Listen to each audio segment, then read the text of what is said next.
Don't miss the tea. Subscribe now. Okay, buckle up, bestie, because I have the juiciest tea to spill. You know how I'm always scrolling through our local subreddit, right? Well, a few weeks ago, I stumbled into the most bizarre, messy saga, and I'm the one who unraveled it. Get your popcorn because this is wild. So there's this user, let's call them Salty Steve, because oh my god, the vibes were rancid from day one. Steve kept popping up in our local subreddit and a few other regional groups, dropping these deliberately inflammatory takes. Like, imagine someone barging into a cozy coffee shop just to yell about how pumpkin spice lattes are proof society is collapsing. That level of unhinged. At first, I thought, okay, maybe they're just having a bad day. But no. Steve kept doing it, posting these rage-bait comments about local politics, trash-talking small businesses, even arguing with people about the weather. And every time someone called them out, they'd pull this innocent, "Who me? I'm just asking questions" act. But when I tried to check their profile, I discovered something shocking. Here's where it gets spicy. I clicked on Steve's profile to dig through their comment history, but plot twist. They'd turned it all off. No posts, no comments, nothing. But honey, did they really think that would stop me? Amateur. Because here's the thing, Steve was sloppy.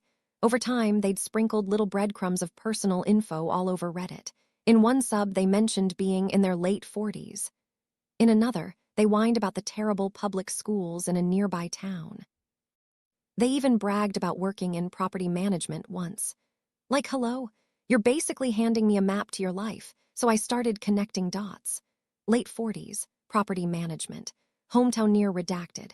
I dove into public records, nothing creepy, just stuff anyone could find, and oh, my God. First, I found their parents. Their mom's name was all over local charity events, ironic, given Steve's habit of trashing community initiatives. But what I found next would blow the case wide open. Then I found their name tied to a professional license in, you guessed it, property management. But wait, it gets better. A quick search of their name plus divorce records, boom, a whole decree from 2 years ago. Turns out Steve wasn't just salty online, they'd apparently been through a messy split. And guess what? They'd lied about owning a house in one of their rants. The property was actually in their mom's name, bought and sold like 3 times. The receipts were right there. I swear my jaw hit the floor. This wasn't some anonymous internet bot. This was a middle-aged, divorced, probably lonely person living in their mom's shadow, taking out their frustrations on Reddit of all places. The pettiness, the lack of self-awareness, the audacity. But the most shocking revelation was yet to come. But here's the kicker. I didn't even have to dig that deep. All of this was public. Steve had basically doxed themselves by being careless. And if I could find it, anyone could. Part of me felt bad, honestly. Like this person was clearly miserable. But the other part of me was cackling, because come on, if you're gonna troll that hard, at least cover your tracks. So, moral of the story, if you're gonna be a keyboard warrior, maybe don't air your entire life story online. And if you're gonna lie about owning property, make sure your mom isn't the one signing the deeds. Anyway, that's my drama.